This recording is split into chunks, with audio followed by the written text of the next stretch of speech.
There's a super simple strategy that I use that I don't have to think too hard in order to execute this. It literally lets me record videos anywhere, whether I'm in the airport, whether I'm traveling, whether I'm vlogging. So I always stick to the point. I can hurry up, crank these videos out fast. And if I at least have my notes or at least know a couple bullet points of what I want to talk about, I can do these anywhere. So let me show you what that is. HICC-N, HICC-N. For a lot of people, it'll just be HICC. Glad gang, I'm telling you, stick with the HICC-N. Like a Puerto Rican in this hair. Sounds like Rican, but it's HICC-N. I spelled Puerto Rican in this, Rican. So here's the deal. Hook, intro, core content, call to action. That's it. That's enough for you to use what you need to and make a video about anything. Because here's the deal. You are the expert with your content. You know your stuff. Do you really need a teleprompter to read it line by line unless you're getting paid for an ad segment or something and it needs to be scripted out? There's a way to do that. I probably need to update that video with some of my best recording strategies that I use, so you don't have to use a teleprompter, but I'll link the existing video in the information card. But you know your stuff, whether it's an example that you need to mention, whether it's a story that you know, or whatever the case is. You don't need a teleprompter. You don't need to make this some exhaustive strategy. And even though I gave the video planning guide, that's so you can plan out your content, but not everybody needs it that methodical. And to be honest with you, I have that memorized, and HICC-N is all I use to do that. So what's the N for in the HICC-N? The HICC-N is a C-N at the end. It could be a call to action, or it could just be the next logical question. Either way, it gets you there. And the N part of the C/N is so that you can get to the next thing that makes sense for your ideal target audience. So let me quickly break down each section of this acronym. So the hook is going to be the main thing that gets somebody more interested, or at least gets them to the point of wanting to watch the next segment of the video, meaning you're keeping people from skipping. Most videos, people are going to skip the first 30 to 60 seconds. Most people don't get to the point by then. Here in the Video Simplified community, Glad gang, y'all know, get to the point. People shouldn't have to skip to 2.5 to 3 minutes. And I hate to even see those comments on old videos of mine and people like, the video starts at such and such, because they're not wrong. It's like the video did start at 3 minutes. So I'm speaking from experience. Your growth becomes faster. The videos do better. You get more engagement when you just get to the point. Taking forever to talk about whatever it is that they clicked on, repeating the thumbnail, repeating some sentence, something that you've created, like, just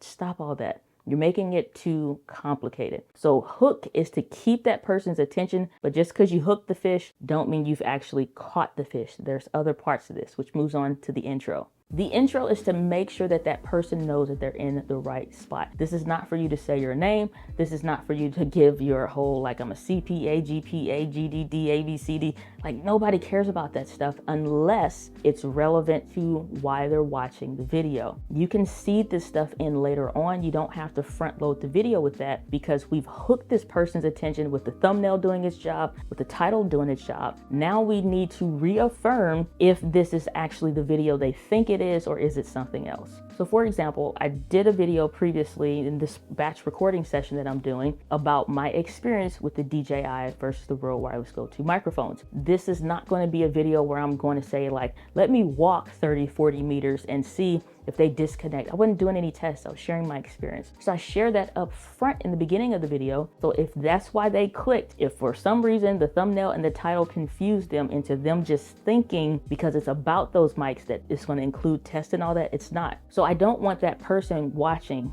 leaving a thumbs down and then leaving a negative comment. Yeah, that's all engagement, but thinking that they were going to see something that they eventually weren't. They trusted you enough to keep watching, but you never gave them what they wanted. I don't want to lose trust with my audience, and if new people are finding the channel, I want to build trust with them. The intro needs to let them know that they're in the right place or not, so they can go to where they need to or back out and go to a different video. And it's better to have somebody have a positive experience with your channel versus a negative one all the time. So the first C is core content. This is the main meat of your videos. I like to use 3 bullet points just about with any video that I'm doing, unless it's like a 5, a 7, 9, top 10 style video. And psychologically, just pro tip here, odd numbers work best. So if you have a short, have one bullet point, one main point of that video, unless you're doing like a tips or whatever. Those can work, like top 5 this, top 10 this, but you're quickly naming them. You're not giving explanations. They're boom, boom, boom, boom, boom. And psychologically, odd numbers do better in sales and salesmanship content, which you're selling somebody on keeping to watching the videos. That works best until you get to top 10, top 100, stuff like that. But the core content is usually going to be broken down into one main bullet point across the tips of what I'm talking about. Then I'll usually have one example, maybe. Not every bullet point warrants an example. It's just only where it makes sense. And I can add in extra value without adding in a ton of time with pro tips, just like I did before. Make the pro tip worth somebody's time, worth watching. And nobody's mad about having cherries on top or extra good toppings on an already good dish, but the dish itself needs to be good before you just start stacking on a bunch of stuff. Otherwise, it's like putting lipstick on a pig.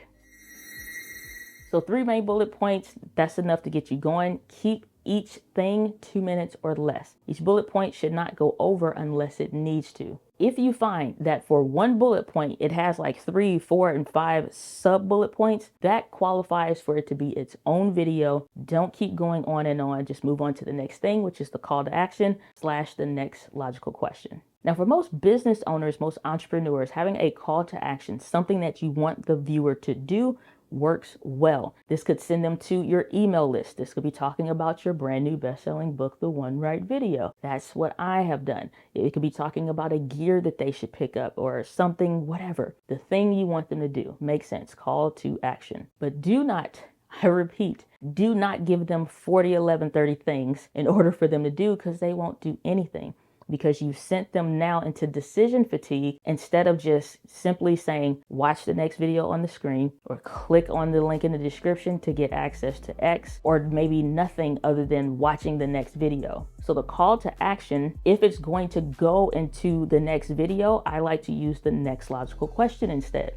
Because it may not just be click on the video. I'm going to seed and say, if you want to know the best way to now end your videos, to keep people watching and get them on a repetitive loop to eventually become your clients. Talked about this in the video coming up on the screen so that you can get over there and see all of the nitty-gritty details and how I have an 80% success rate.